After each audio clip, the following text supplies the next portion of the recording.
Assalamualaikum everyone. My name is Muhammad Suleiman Shakur. I did master in biostatistics from University of the Punjab.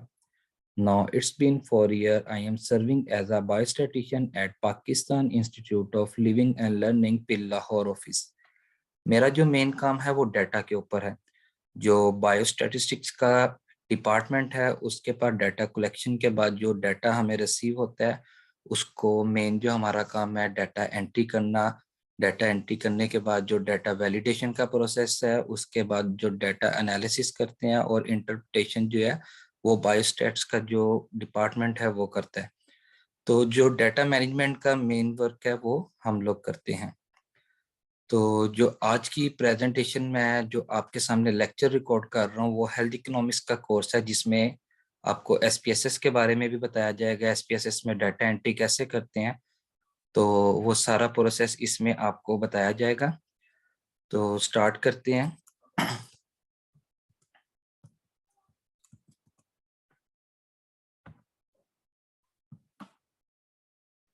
सबसे पहले objective, जिस चीज पे भी lecture देना हो जो चीज सिखानी हो उसके कुछ ना कुछ ऑब्जेक्टिव जरूर होते हैं। तो जो एसपीएसएस का आज मैं आपके सामने जो इसका कोर्स है उसका हमारा ऑब्जेक्टिव है कि जो भी यानी कि जो ये हमारा प्रोग्राम है ना उसमें हम एसपीएसएस को यूज करते हुए इस ट्रेनिंग में आपको 4 स्टेजेस का बताएंगे कि सबसे पहले इसमें क्या करते हैं, डाटा कलेक्शन होती है, उसके बाद डाटा को मॉडिफाई करते हैं, मॉडिफिकेशन होती है, डाटा एनालिसिस करते हैं एंड डाटा प्रेजेंटेशन। तो ये इसके मेन ऑब्जेक्टिव्स हैं। एसपीएसएस के इंट्रोडक्शन की बात करते हैं तो जो एसपीएसएस सॉफ्टवेयर है वो सबसे पहले जो डेवलप किया था वो स्टैनली स्टीवन ने किया था 1960 में, जो कि टोटली जो है थ्योरी बेस पे था। उसके बाद नी हेल एंड बर्न जो है स्टैनफोर्ड यूनिवर्सिटी से उन्होंने 1968 में इसमें काम किया था 2019 तक। और उसके बाद एसपीएसएस इनकॉर्पोरेशन जो है आईबीएम कंपनी ने इसका लाइसेंस जो है वो परचेज कर लिया था और फर्दर उन्होंने काम किया था। जो इसका फर्स्ट वर्जन है वो 11.5 से स्टार्ट हुआ था, 15 भी आया, 16। मैं जब एमएससी कर रहा था मैंने मेनली जब एसपीएसएस पे काम करना स्टार्ट किया था मैंने 16 से स्टार्ट किया था। और जो अब आज का लेटेस्ट वर्जन है वो 25.0 भी है। ये 2017 में आया था। तो मेरे पास लेटेस्ट वर्जन 25 है, मे बी इससे आगे कोई यानी वर्जन आ गया हो। तो एसपीएसएस से पहले इसको प्रिडिक्टिव एनालिटिकल सॉफ्टवेयर भी बोलते थे। तो ये तो एसपीएसएस का एक छोटा सा इंट्रोडक्शन था, लेकिन एसपीएसएस करने से पहले आपको मैं अपना जो ये लेक्चर है इसमें आप लोगों को बेसिक से स्टैटिस्टिक्स का भी बताऊंगा ताकि आप लोगों को स्टैटिस्टिक्स का नॉलेज होगा तो फर्दर आप फिर एसपीएसएस भी यूज कर सकते हैं। तो जो हमारा ये लेक्चर होगा इसके कंटेंट्स है कि इसमें हम पढ़ेंगे एसपीएसएस क्या है, डाटा को हम किस तरह एंटर करते हैं, इंपोर्ट किस तरह करते हैं एसपीएसएस में। अगर आपके पास कोई सीएसवी फाइल है या एक्सेल की फाइल है तो आप उसको एसपीएसएस में किस तरह इंपोर्ट करेंगे। आपने डाटा क्लीनिंग का और डाटा एडिट का कोई प्रोसेस करना है तो वो सिखाऊंगा आपको मैं। ट्रांसफॉर्म वेरिएबल है, सॉर्टनेस, सिलेक्ट केसेस हैं, descriptive statistics, one sample t test. अच्छा, यानी डिस्क्रिप्टिव स्टैटिस्टिक्स के बाद जो है आपको कंपैरेटिव एनालिसिस यानी कि one sample t test, independent sample t test, pair sample t test, analysis of variance like ANOVA. Then आपको रिलेशनशिप का जो कोरिलेशन है वो भी बताऊंगा मैं। Simple linear regression and multiple regression, ये हमारे कंटेंट्स है। इंशाल्लाह ये आपको मैं अपने 4 लेक्चर्स में जो है ये आप लोगों को ये जितने भी कंटेंट्स हैं ये सारा हम कवर करेंगे।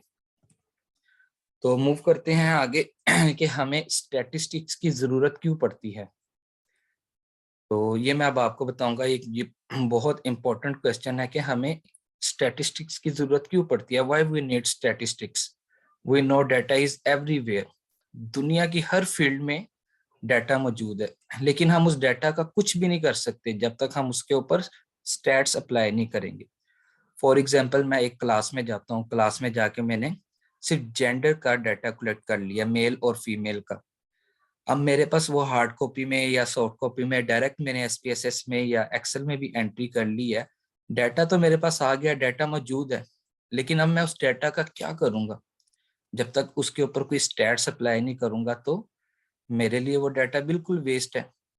ठीक है, अब जैसे आपको मैंने बोला कि क्लास में जाते हैं, जेंडर का ही डाटा कलेक्ट कर लिया, तो डाटा कलेक्ट करने के बाद मुझे पता चला कि इस जेंडर में मेल भी हैं फीमेल भी हैं, लेकिन उसके ऊपर जब मैं स्टैट्स अप्लाई करता हूँ कि मुझे इसकी फ्रीक्वेंसी या इसकी परसेंटेज पता चले कि कितने परसेंट मेल हैं कितने परसेंट फीमेल हैं, तो उसके लिए हमें क्या करना पड़ेगा, उसके ऊपर स्टैटिस्टिक्स अप्लाई करनी पड़ेगी। ठीक है, उसके ऊपर हमें कोई ना कोई एनालिसिस अप्लाई करना पड़ेगा स्टैट्स का। तो जैसे मैंने आपको बताया कि दुनिया की हर फील्ड में डाटा मौजूद है, चाहे वो हेल्थ इकोनॉमिक्स की फील्ड है, बायोस्टैटिस्टिक्स की फील्ड है, उसके अलावा साइकोलॉजी की फील्ड है, सोशियोलॉजी की है, उसके अलावा एमबीबीएस से रिलेटेड हम कहते हैं कि मेडिसिन की है, मेडिकल की है, जो भी फील्ड है इस दुनिया में हर फील्ड में डाटा मौजूद है। लेकिन डाटा के ऊपर जब तक हम स्टैट्स अप्लाई नहीं करेंगे तो वो डाटा हमारे लिए बिल्कुल वेस्ट है। जैसे मैं क्लास में जाता हूँ, जेंडर नहीं तो मैं एक एज ही ले लेता हूँ, उस अब एज का मैं क्या करूंगा, जब तक मैं उसकी एक एवरेज नहीं निकालूंगा, स्टैट्स अप्लाई नहीं करूंगा, एवरेज नहीं निकालूंगा, तो वो डाटा मेरे लिए बिल्कुल वेस्ट है। या मैं उसका ग्रुप बना लूंगा, ग्रुप बना के मुझे पता चलेगा कि 10 से 20 ईयर्स के जो मेरे पास पर्सन है, पार्टिसिपेंट हैं, वो इतने परसेंट हैं, 21 से 30% इतने हैं, 31 से 40%, तो ये सारी स्टैटिस्टिक्स है। तो आइए नेक्स्ट हम पढ़ते हैं कि व्हाट इज स्टैटिस्टिक्स। बेसिकली जो मेरे ऑब्जेक्टिव थे, जो ऑब्जेक्टिव मैंने आपको बताया वही उसी में हमारी जो ये फॉलो करती है स्टैटिस्टिक्स की डेफिनेशन। बिल्कुल सिंपल सी डेफिनेशन है, statistics is the science in which we deal with the collection, classification, analysis, interpretation and presentation of the data। हम कोई भी रिसर्च कर रहे हैं, उस रिसर्च का मकसद क्या होगा, जब हमने रिजल्ट्स का चैप्टर लिखना है तो सबसे पहले हमें क्या करना होगा, डाटा को कलेक्ट करना होगा। वो आप प्राइमरी डाटा ले लें या सेकेंडरी ले लें, फेस टू फेस इंटरव्यू कर रहे हैं, जैसे भी ले रहे हैं, तो आपका फर्स्ट जो प्रोसेस है वो क्या होगा, डाटा कलेक्शन। उसके बाद क्या करते हैं हम, क्लासीफाई उसको कर देते हैं, एज वाइज भी कर सकते हैं, जेंडर वाइज भी कर सकते हैं, तो उसको हम क्लासीफाई कर लेते हैं। क्लासीफाई करने के बाद क्या करते हैं, उसको एनालिसिस करते हैं हम उसकी, यानी कि सिर्फ फ्रीक्वेंसीज भी देख सकते हैं, कोई एडवांस एनालिसिस भी लगा सकते हैं। तो जो भी हमने एनालिसिस करना हो वो हम उसके ऊपर अप्लाई कर सकते हैं। नेक्स्ट क्या, जब हमने एनालिसिस उस पर रन कर लिया, हमें पता चल गया कि फॉर एग्जांपल जैसे हमने फ्रीक्वेंसी निकाल लिया जेंडर की, मेल और फीमेल, हमें पता चल गया 30% मेल है और 70% फीमेल है, तो हमें फिर उसकी इंटरप्रिटेशन भी करनी है और प्रेजेंटेशन ऑफ द डाटा के लाइक उसका हम कोई ग्राफ बना लेते हैं, कोई टेबल बना लेते हैं, तो उसके थ्रू हम उसको प्रेजेंट करते हैं अपने डाटा को। तो ये एक बेसिक सी छोटी सी डेफिनेशन है स्टैटिस्टिक्स की। नेक्स्ट है पॉपुलेशन एंड सैंपल। बिल्कुल सिंपल सी मैंने इसमें डेफिनेशन बताई है कि किसी को भी, यानी कि अगर पॉपुलेशन एंड सैंपल का नहीं पता तो उसको क्लियर हो जाएगा। साथ ही मैंने छोटी सी जो है पिक्चर भी लगा दिया ताकि बिल्कुल क्लियर हो सकते हैं, हमें एक इमेज आ जाए कि पॉपुलेशन और सैंपल क्या है। तो पॉपुलेशन क्या है, पढ़ते हैं, the population in statistics include all member of a defined group that we are studying or collecting information on for data driven decision। मतलब कि जब हम एक जगह डाटा कलेक्ट करने गए हैं, मैं कहता हूँ कि मैं पंजाब यूनिवर्सिटी में डाटा कलेक्ट करने के लिए गया हूँ, तो वो मेरे लिए जितने भी स्टूडेंट्स होंगे वो क्या है, मेरी पॉपुलेशन। और अगर मैं कहता हूँ कि मैंने रिसर्च करनी है, मैंने जो डाटा कलेक्ट करना है, वो डाटा मुझे सिर्फ स्टैटिस्टिक्स डिपार्टमेंट के लिए या साइकोलॉजी डिपार्टमेंट के या सिर्फ इकोनॉमिक्स का जो डिपार्टमेंट है उसके स्टूडेंट्स का मैंने डाटा कलेक्ट करना है, तो वो मेरे लिए जो एक डिपार्टमेंट से सिर्फ पर्टिकुलर एक जो डिपार्टमेंट है ना, जिसको मैं रिप्रेजेंट कर रहा हूँ अपनी रिसर्च पे, तो वो हमारे लिए क्या होगा, सैंपल। तो सैंपल की डेफिनेशन क्या होगी, a representative part of the population is called a sample। जैसे कि मैंने इस तस्वीर में भी दिखाया है कि देखें, इसमें पॉपुलेशन है, बहुत ज्यादा स्टूडेंट्स हैं, बहुत ज्यादा लोग हैं, बहुत ज्यादा पार्टिसिपेंट्स इसमें मौजूद हैं। अगर मैं अगर पूरे पाकिस्तान की बात करता हूँ तो मुझे सिर्फ अगर पूरे पाकिस्तान के जो लोग होंगे, जो पूरे पाकिस्तान को यानी कि रिप्रेजेंट कर रहे हैं, तो वो क्या होगा, यानी कि मैं रिसर्च अपनी पाकिस्तान में कर रहा हूँ, तो उधर के जो पार्टिसिपेंट हैं, जो पब्लिक है, जो लोग हैं, वो मेरे लिए पॉपुलेशन है। लेकिन मैं कहता हूँ कि मुझे सिर्फ एक पर्टिकुलर सिटी से डाटा लेना है, पाकिस्तान के किसी भी एक सिटी से या किसी एक प्रोविंस से लेना है। तो अगर मुझे फॉर एग्जांपल लाहौर से वो डाटा कलेक्ट करना है, या फॉर एग्जांपल सिर्फ कराची से डाटा कलेक्ट करना है, तो जो सिर्फ कराची के लोग होंगे वो मेरे लिए क्या होंगे, सैंपल। तो ये बिल्कुल एक मैंने बेसिक सी डेफिनेशन लेके आप लोगों को समझाने की कोशिश की है कि ये सैंपल और पॉपुलेशन क्या है, ताकि आप लोग इसको आइडेंटिफाई कर सकें। नेक्स्ट है टाइप्स ऑफ स्टैटिस्टिक्स। दो तरह की स्टैट्स होती है, एक है डिस्क्रिप्टिव और एक होती है इन्फ्रेंशियल। अब डिस्क्रिप्टिव को हम पहले पढ़ते हैं कि डिस्क्रिप्टिव क्या होती है, जिसमें हम अपने रिजल्ट्स को क्या करते हैं, समराइज करते हैं और डिस्क्राइब करते हैं। जो भी हमारी ऑब्जर्वेशंस आती है ना, उसको हम समराइज करते हैं या डिस्क्राइब करते हैं। अब डिस्क्रिप्टिव स्टैटिस्टिक्स में सबसे पहले फॉर एग्जांपल हम एक सर्वे करने के हैं, उस सर्वे के थ्रू हम क्या करेंगे, डाटा को कलेक्ट कर लिया। डाटा हमने, अब जो हमारा डाटा है वो किस तरह का है, फॉर एग्जांपल जैसे मैंने आप लोगों को बताया कि वो डाटा है डेमोग्राफिक में, लाइक एज है, जेंडर है, एजुकेशन है। तो ये जिस तरह का ये मेरे पास डाटा आ रहा है, तो वो डाटा का जब मैं एनालाइज करूंगा तो उसकी परसेंटेज कर सकते हैं, उसकी फ्रीक्वेंसी कर सकते हैं, या मीन मतलब के एवरेज निकाल सकते हैं। तो ये मेरे लिए डिस्क्रिप्टिव स्टैटिस्टिक्स होगी, जिसको मैं समराइज कर रहा हूँ, जिसको मैं बता रहा हूँ कि मैं पाकिस्तान में रिसर्च किया और पाकिस्तान का जो एक मखसूस मेरे पास शहर था, लाहौर शहर, वहां पे जाके मैंने डाटा कलेक्ट किया। तो वहां पे 40% मेल हैं और 60% फीमेल हैं। इसको मैं क्या कर रहा हूँ, समराइज भी कर रहा हूँ और डिस्क्राइब भी कर रहा हूँ। उसको हम डाटा के थ्रू भी कर सकते हैं, उसको हम उसको हम ग्राफ के थ्रू भी कर सकते हैं और टेबल के थ्रू भी कर सकते हैं। वो हमारी मर्जी है कि जिस तरह मर्जी हम इसको प्रेजेंट कर सकते हैं। नेक्स्ट है इन्फ्रेंशियल एनालिसिस। इन्फ्रेंशियल एनालिसिस क्या होता है कि जो हमारी ऑब्जर्वेशन है ना, उस ऑब्जर्वेशन के जरिए, जो यानी कि हमने डाटा कलेक्ट किया है, उसके जरिए हम कोई ना कोई कंक्लूजन निकाल रहे हो। ठीक है। जो हमने जाके डाटा कलेक्ट किया है, उसके जरिए हम कोई ना कोई कंक्लूजन निकाल रहे हैं। ठीक है, कंक्लूजन हम जो है इस तरह भी निकाल सकते, यानी कि मैं आपको एग्जांपल देता हूँ कि मैं देखना चाहता हूँ कि जो लोग बहुत ज्यादा सिगरेट पीते हैं, क्या उनको लंग कैंसर उतना ही ज्यादा होता है। तो इस तरह का मैं अपना एक क्वेश्चनियर बनाऊंगा। उस क्वेश्चनियर के थ्रू जो मेरे क्वेश्चंस होंगे, वो इन चीजों को देख रहा होगा कि जो लोग सिगरेट ज्यादा पीते हैं, क्या उनको लंग कैंसर भी उतना ही ज्यादा हो रहा है। तो इस तरह मेरे पास एक कंक्लूजन आएगा। तो जो मेरी ऑब्जर्वेशन है उसके थ्रू मैंने एक कंक्लूजन निकाल लिया, कोई प्रिडिक्शन मैंने निकाल ली। तो ये हमारे पास इन्फरेंशियल एनालिसिस होता है, ये भी हम सैंपल के ऊपर करते हैं। नेक्स्ट है वेरिएबल। वेरिएबल की भी एक बेसिक सी मैंने डेफिनेशन लिखी है, सॉरी डबल स्लाइड होगी। अच्छा, ये एक एक्टिविटी है, ये आप लोग खुद करके देखिएगा। इसमें मैंने 4 क्वेश्चन यानी लिखे हैं कि फर्स्ट वाला मेरे पास ए पार्ट है, I cycle about 50 kilometre per week on average. अब इसमें आप लोगों ने खुद देखना है कि ये हमारे पास डिस्क्रिप्टिव है या इन्फ्रेंशियल है। तो I cycle about 50 kilometre per week on average, ये क्या कर रहे हैं, हमें कोई कंक्लूजन दे रहा है या इसको डिस्क्राइब कर रहे हैं या समराइज कर रहे हैं। तो ये इसको जो है समराइज कर रहा है, वो बता रहा है कि 50 किलोमीटर जो है पर वीक साइकिल चलाता हूं।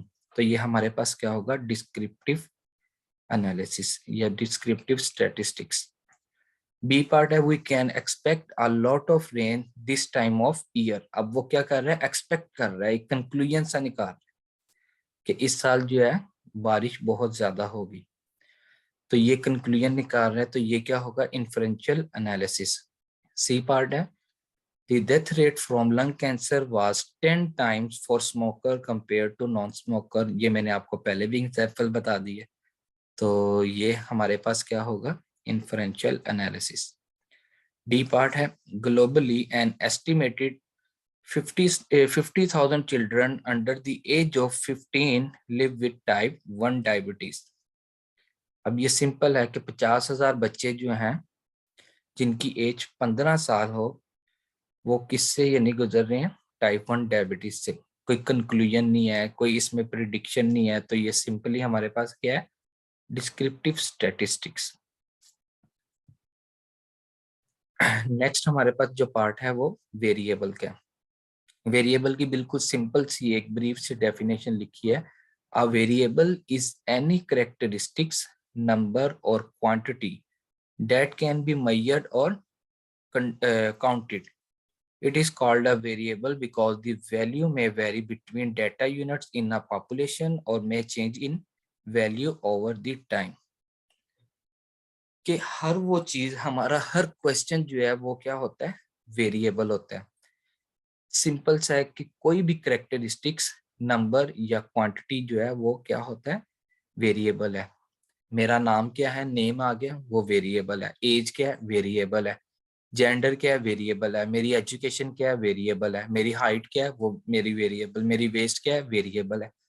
हर चीज जो वक्त के साथ साथ चेंज भी होती जाए, और वक्त के साथ साथ जो है, वक्त के साथ साथ भी हो सकते हैं और पर्सन टू पर्सन भी वेरी कर सकता है। जैसे मेरी हाइट है, किसी और की हाइट है, तो दोनों की जो हाइट है वो कंपेयर करेंगे तो किसी एक की हाइट बड़ी होगी और किसी एक की हाइट छोटी होगी। एज का करते हैं, सैलरी को अगर हम कंपेयर करते हैं तो ये पर्सन टू पर्सन वेरी हो रहा है। या मैं या मैं आपको अगर इस तरह बताऊं कि मेरी पिछले साल सैलरी फॉर एग्जांपल 40,000 थी और इस साल मैं कंपेयर करता हूं तो 50,000 है, तो ये भी वेरी कर रहा है। तो इसी तरह जो चीज यानी कि करेक्टरिस्टिक्स, नंबर और क्वांटिटी जो टाइम टू टाइम वेरी करती है, वो क्या है, हमारे पास वेरिएबल। नेक्स्ट है हमारे पास टाइप्स ऑफ वेरिएबल्स। दो तरह के वेरिएबल हैं हमारे पास, और बहुत से मैंने लोग देखे हैं जो इस चीज पे बहुत ज्यादा कंफ्यूज होते हैं। तो आपको मैंने यही चीज इस पे क्लियर करनी है कि जो वेरिएबल्स हैं वो दो तरह के होते हैं। एक होते हैं न्यूमेरिक और एक होते हैं कैटेगोरिकल। अब वेरिएबल है हमारे पास, और वेरिएबल की हमारे पास टू टाइप्स हैं, न्यूमेरिक एंड कैटेगोरिकल। अब अगर न्यूमेरिक की तरफ जाएं तो फिर आगे से हमारे पास न्यूमेरिक की कितनी टाइप्स हैं, टू। एक है कॉन्टिन्यूस और एक है डिस्क्रीट। कैटेगोरिकल की तरफ आए तो हमारे पास कितनी टाइप्स हैं, टू। एक ऑर्डिनल है और एक नॉमिनल है। तो हम सबसे पहले बात करते हैं न्यूमेरिक की। न्यूमेरिक हमारे पास क्या है, नंबर।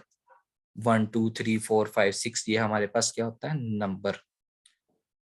ठीक है। क्वांटिटेटिव, जिसको हम बोलते हैं क्वांटिटी में, नंबर हमारे पास होता है 1 2 3 4 5। कैटेगोरिकल किस में आ जाएगा, एबीसी में। ठीक है, लेटर्स में आ जाएगा हमारे पास। तो सबसे पहले तो ये दो चीजें हमने क्लियर करनी है कि एक क्या हमारे पास न्यूमेरिक है और एक क्या कैटेगोरिकल। अब जो न्यूमेरिक है, न्यूमेरिक में हमारे पास टू टाइप्स हैं, एक है कंटिन्यूस और एक है डिस्क्रीट। अब इसमें भी लोग बहुत कंफ्यूज होते हैं। सिंपल सी आपने बात याद रखनी है कि कंटिन्यूस हमारे पास वो होगा जिसमें डेसिमल आ सकता है। डेसिमल, अब लाइक मैं अगर एज की बात करता हूँ, अब मेरी एज फॉर एग्जांपल 28 ईयर्स है, लेकिन मैं एग्जैक्ट 28 ईयर्स का नहीं होऊंगा। कोई कहता है मेरी 15 ईयर्स एज है, कोई कहेगा मेरी 55 भी है, 60 भी है, 37 भी है। लेकिन अगर हम एग्जैक्ट एज पूछें तो वो कहेगा, जैसे मैं कहता हूँ मैं 28 ईयर्स एंड 5 मंथ का हूँ, तो इसको जब मैं एंटर करूंगा या इसको मैं एसपीएसएस में या एक्सेल में लूंगा तो क्या लिखूंगा, 28.5 डेसिमल आ गया। मैं हाइट की बात करता हूँ, मेरी हाइट है 5 फीट एंड 8 इंच।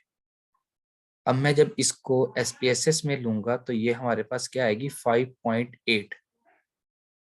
ठीक है, तो ये हमारे पास डेसिमल इसमें आ गया। यानी कि वो हमारे पास डाटा जिसमें डेसिमल आ सकता है वो हमारे पास क्या होगा, कंटिन्यूस। ठीक है। दूसरा हमारे पास क्या आ गया, डिस्क्रीट। डिस्क्रीट हमारे पास वो डाटा होगा, वो नंबर होगा जिसमें डेसिमल नहीं आ सकता। अब अगर इसकी एग्जांपल लें, जैसे मैं कहता हूं कि how many children do you have. अब किसी से भी ये मैं क्वेश्चन करता हूँ वो मेल है या फीमेल है, तो वो क्या कहेगा कि मेरे 3 बच्चे हैं या 2 बच्चे हैं। कोई ये नहीं कहेगा कि मेरे 2.5 हैं, या ये नहीं कहेगा कि 3.2 है। वो एग्जैक्ट नंबर आपको बताएगा। मैं कहता हूँ कि आपके बैग में इस टाइम कितनी किताबें मौजूद हैं, आपके ऑफिस में इस टाइम कितनी कुर्सियां मौजूद हैं, आप कहेंगे 10 है, 11 है। कोई ये नहीं कहेगा 11.5 है या 10.5 है, एग्जैक्ट एक नंबर बताएंगे। तो ये कॉन्टिन्यूस और डिस्क्रीट का जो है डिफरेंस आप लोगों ने हमेशा याद रखना है। इसमें बहुत से लोग कंफ्यूज होते हैं। सब एक इसमें ये डेसिमल यानी जिसमें आ जाएगा वो कंटिन्यू, डेसिमल नहीं आएगा तो डिस्क्रीट, ये क्लियर।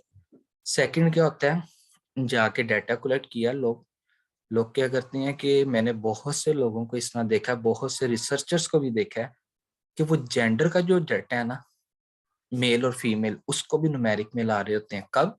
कि अगर वो उसको कोई वैल्यू असाइन कर दें, लाइक मेल को कहते हैं 1 है और फीमेल को कहते हैं कि 2 है, एक नंबर अपने लिए डाटा एंट्री के लिए नंबर असाइन कर देते हैं। लेकिन वो डाटा हमारे पास न्यूमेरिक में नहीं है। अगर उसको ओरिजिनली हम देखें तो वो डाटा हमारे पास किस में है, कैटेगोरिकल में है, लेटर्स में है, एबीसी में है हमारे पास, मेल और फीमेल। तो इस चीज का भी ख्याल रखना है आप लोगों ने। नेक्स्ट है हमारे पास कैटेगोरिकल। अब कैटेगोरिकल की भी हमारे पास 2 टाइप्स हैं, one is ordinal and second one is nominal. इस चीज पे भी आप लोगों ने डिफरेंस बहुत क्लियरली देखना है कि ऑर्डिनल क्या होगा। ऑर्डर, ऑर्डर से निकला है ऑर्डिनल, ठीक है। ऑर्डर क्या होगा, कोई रैंक है, छोटे से बड़े की तरफ जा रहे हैं, ठीक है, ए बी सी। फर्स्ट यानी कि बी सी ए या बी ए सी ये नहीं कर सकते, एक ऑर्डर पे जाना है हमने, ए है, बी है, सी है। जैसे मैं कहता हूँ डॉक्टर्स का एक रैंक होता है, सबसे पहले क्या, मेडिकल ऑफिसर, उसके बाद रजिस्ट्रार, सीनियर रजिस्ट्रार है, असिस्टेंट प्रोफेसर है, एसोसिएट प्रोफेसर है, एंड देन प्रोफेसर। इसी तरह आर्मी में भी जैसे रैंक है, तो जिसमें रैंक आ जाएगा वो क्या होगा, ऑर्डिनल, ठीक है, यानी कि जो ऑर्डर से चल रहे हैं। और नॉमिनल क्या होगा, जैसे मैं कहता हूँ जेंडर है मेल और फीमेल, मैं कहता हूँ कि आपका आई का कलर क्या है, कोई कहेगा ब्राउन है, कोई कहेगा ब्लू है, कोई कहेगा व्हाइट है, मतलब डिफरेंट कलर बताएंगे, तो वो भी हमारे पास नॉमिनल में आएगा। एक और चीज, एजुकेशन। एजुकेशन के क्वेश्चन हम 2 तरह से पूछ सकते हैं, न्यूमेरिकली भी पूछ सकते हैं और कैटेगोरिकली भी। अगर आप ओपनली पूछ रहे हैं कि आप किस क्लास में हैं, किस लेवल में हैं आप, और अगर वो बता रहा है कि मैं 16 ईयर ऑफ मेरी एजुकेशन है, 14 ईयर एजुकेशन है, 15 ईयर, मतलब कि एमएससी कर रहा है और फर्स्ट पार्ट हो गया उसका, तो वो यानी कि 1 2 3 4 5 में बताएगा, तो न्यूमेरिकली यानी कि उसको आप ओपन छोड़ रहे हैं, ठीक है। कैटेगोरिकल में क्या होगा कि आप यानी कि खुद से उसको बताएंगे कि आपने इन ऑप्शन पे टिक करना है। लाइक आप वहां पे लिख देते हैं कि नो एजुकेशन, इलिटरेट, फिर आप लिखते हैं कि प्राइमरी है, सेकेंडरी है, इंटरमीडिएट है, ग्रेजुएशन है, मास्टर है, एमफिल है, लाइक इस तरह अगर आप पूछ रहे हैं तो वो कैटेगोरिकल में आ जाएगा। ये जो वेरिएबल्स हैं, टाइप्स ऑफ वेरिएबल्स हैं, इसमें बहुत से लोग कंफ्यूज होते हैं, तो इसलिए मैंने आपको बिल्कुल डीपली और हर चीज क्लियरली बता दी। नेक्स्ट, ये भी एक छोटी सी एक्टिविटी है, इसको मैं साथ साथ करता हूँ कि जो वेरिएबल्स की टाइप है, हाइट, हाइट में डेसिमल आ सकता है, किसमें आ गया, न्यूमेरिक में, और न्यूमेरिक में कौन सा है, continuous. Industry type, large industry and small industry. अब ये क्या एक ऑर्डर में भी आ रहा है, इसको हम ऑर्डिनल भी ले सकते हैं और इसको हम ऑर्डिनल भी ले सकते हैं और नॉमिनल भी ले सकते हैं। नेक्स्ट है पिज्जा, स्मॉल है, मीडियम है, लार्ज है, एक्स्ट्रा लार्ज है, and small, medium, large and extra large. तो ये एक क्या चल रहा है, ऑर्डर चल रहा है, तो ये हमारे पास ऑर्डिनल हो जाएगा। नंबर ऑफ चिल्ड्रन, ये तो मैंने आपको एग्जांपल बता दी थी, ये डिस्क्रीट में आ जाएगा। Number of registered car in Lahore. अब ये सोचने वाली बात है कि लाहौर में अगर मैं गाड़ियां कहता हूँ कि 16 लाख है, 15 लाख है, 14,000 है, 100 है, 200 है, तो एक एग्जैक्ट नंबर आ रहा है, तो ये भी हमारे पास कौन सा होगा, डिस्क्रीट में। नेक्स्ट है ए बी एंड सी, ये भी मैंने आपको बता दिया था, ये क्या होगा, ऑर्डिनल। एज, एज कंटिन्यूस में आ जाएगा। आई कलर, ये किस में आ जाएगा, नॉमिनल में आ जाएगा। टाइम, और टाइम हमारे पास कंटिन्यूस में आ जाएगा। नेक्स्ट है parametric and non parametric test. इसमें भी बहुत से लोग कंफ्यूज होते हैं, parametric and non parametric test. Simply मैं आपको बताऊंगा, हमने बहुत ज्यादा इसमें डीपली नहीं जाना। पैरामेट्रिक टेस्ट वो होते हैं जो किसी ना किसी अजम्पशन के ऊपर लाए करते हैं। फॉर एग्जाम्पल, मैं कहता हूँ लीनियरिटी की अजम्पशन है, उसको हमने चेक करना है, वो पैरामेट्रिक में आ जाएगा। नॉर्मेलिटी की अजम्पशन है, उसको चेक करेंगे, ये पैरामेट्रिक में आ जाएगा। नॉन पैरामेट्रिक वो होते हैं जो किसी भी अजम्पशन के ऊपर लाए नहीं करते। और अगर उसके मेजरमेंट लेवल के ऊपर जाएं कि वेरिएबल का जो उसका मेजरमेंट लेवल होगा, तो पैरामेट्रिक टेस्ट का इंटरवल एंड रेशियो होगा, मतलब कि जो आपका कंटिन्यूस या डिस्क्रीट में आ जाएगा। इंटरवल और रेशियो जो है वो कंटिन्यूस में ही आते हैं। नॉन पैरामेट्रिक टेस्ट आपके पास वो होंगे जो नॉमिनल और ऑर्डिनल में आएंगे, ठीक है। और अगर मेजर और सेंट्रल टेंडेंसी की बात करें, तो पैरामेट्रिक टेस्ट जो है, जो लाइक आपके पास कंटिन्यूस या डिस्क्रीट में आएंगे, उसका आप मीन निकाल सकते हैं। और जो नॉन पैरामेट्रिक टेस्ट है, उसका आप मीडियन निकालेंगे। ये भी मैं आप लोगों को आगे बहुत क्लियरली बताऊंगा कि हम किस डेटा का मीन निकालेंगे, किस डेटा का मीडियन निकालेंगे। और जो पैरामेट्रिक टेस्ट हैं, इसमें independent sample t test, pair sample t test, one way analysis of variance mean ANOVA, one way repeated measure ANOVA analysis of variance, ये इसमें पैरामेट्रिक टेस्ट में आ जाते हैं। नॉन पैरामेट्रिक टेस्ट में हमारे पास Mann Whitney U test, Wilcoxon sign rank test आ जाता है, क्रूस्कल वैलिस टेस्ट आ जाते हैं, एंड फ्रीडमैन एनोवा आ जाता है। यहाँ तक जो है आपकी जो बेसिक स्टैटिस्टिक्स मैंने आप लोगों को बोला था, यहाँ तक वो बिल्कुल, यानी कि जो स्टैटिस्टिक्स, यानी जो आपको एसपीएसएस यूज करने से पहले आप लोगों को स्टैटिस्टिक्स का इल्म होना चाहिए, नॉलेज होना चाहिए, वो हमने इसमें कवर कर लिया।